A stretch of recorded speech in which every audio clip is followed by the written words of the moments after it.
Épisode 47. Sur l'île de Crète, le roi Minos bouillonnait de colère. Non seulement Thésée avait réussi à sortir vivant du labyrinthe, mais en plus il avait enlevé sa fille aînée et sabordé toute sa flotte. Vexé, humilié, il cherchait sur qui faire retomber sa colère. Il rassembla sa cour au grand complet. Ces maudits Athéniens ont bénéficié de complicité à l'intérieur de mon palais. Je saurai démasquer les coupables, gronda-t-il. Quelqu'un a-t-il une information à me donner ? Un lourd silence lui répondit. Il insista. Personne ?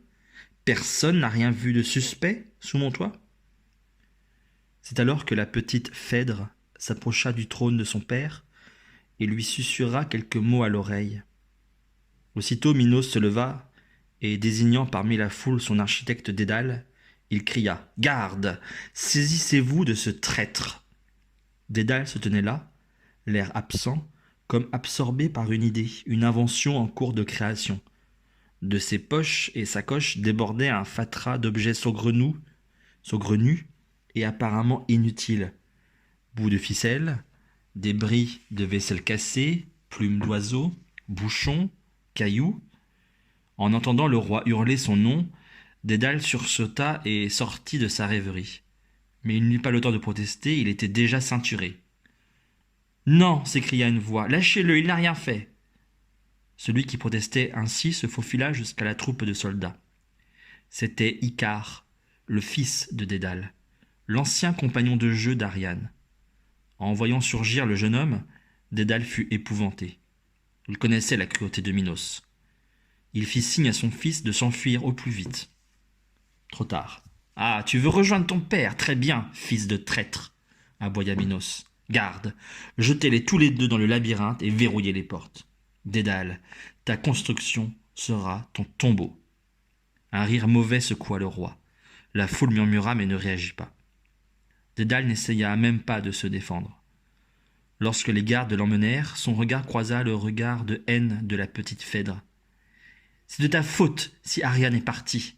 cria l'enfant. Depuis la disparition de sa sœur, elle était inconsolable.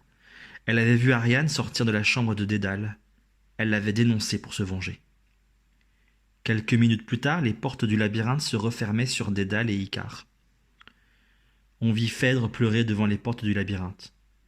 Sans doute pleurait-elle son innocence perdue et son enfant s'envolait à jamais. À l'intérieur du labyrinthe, Dédale resta un long moment prostré. Il se maudissait depuis longtemps d'avoir construit ce piège, mais il n'avait jamais imaginé en devenir la victime. Sa vie était déjà bien longue. Il avait sculpté beaucoup d'œuvres, dessiné de nombreux temples et palais autour de la Méditerranée. La tentation était grande de renoncer à vivre. Cependant, Icare l'accompagnait. Une vague de tendresse submergea le vieil architecte en regardant le jeune homme qui pleurait comme un bébé. Oui, Icare, toujours le premier à fanfaronner, le plus vantard de toute la cour, était aujourd'hui faible comme un nouveau-né. Le temps a passé vite, songea Dédale. L'architecte se laissa doucement envahir par ses souvenirs. Il se revit débarquant en Crète, il y avait de cela bien longtemps, pour se réfugier auprès du roi Minos. Sa ville natale, Athènes, l'avait condamné pour le meurtre de son élève Talos. Dédale essaya de chasser cette pensée en vain. Elle revenait le tourmenter. Était-ce lui qui avait poussé son élève dans le vide ? Ou bien Talos était-il tombé tout seul ? Ce jour-là, ils étaient tous les deux juchés sur le toit du temple d'Athéna. Le jeune Talos travaillait en silence, visage fermé. « Pourquoi fais-tu la tête ?» avait questionné Dédale. Seul le regard buté de Talos lui avait répondu.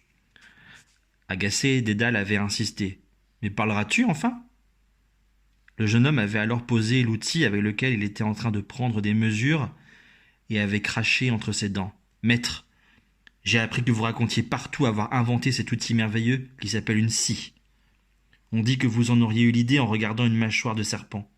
Est-ce vrai ?» Dédale s'était troublé et avait bredouillé. « Oui, j'ai inventé la première scie. Et alors ?» Talos s'était redressé d'un bond. La colère flamboyait dans ses yeux verts. « Comment osez-vous ? C'est indigne d'un créateur comme vous. Qui a inventé la scie ? Est-ce vous ou moi ?» Plus le ton de son élève montait, plus l'énervement avait gagné Dédale. Talos avait poursuivi.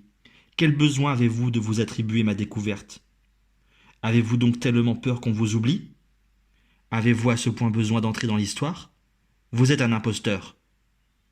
Les deux hommes étaient seuls sur le toit du temple. Le soleil dardait ses rayons de feu, enflammant la querelle. Dédale se savait en tort. La jalousie le rongeait vis-à-vis de son élève. Celui-ci l'avait déjà dépassé. La réputation de Talos ne tarderait pas à effacer la sienne. Il s'approcha de Talos.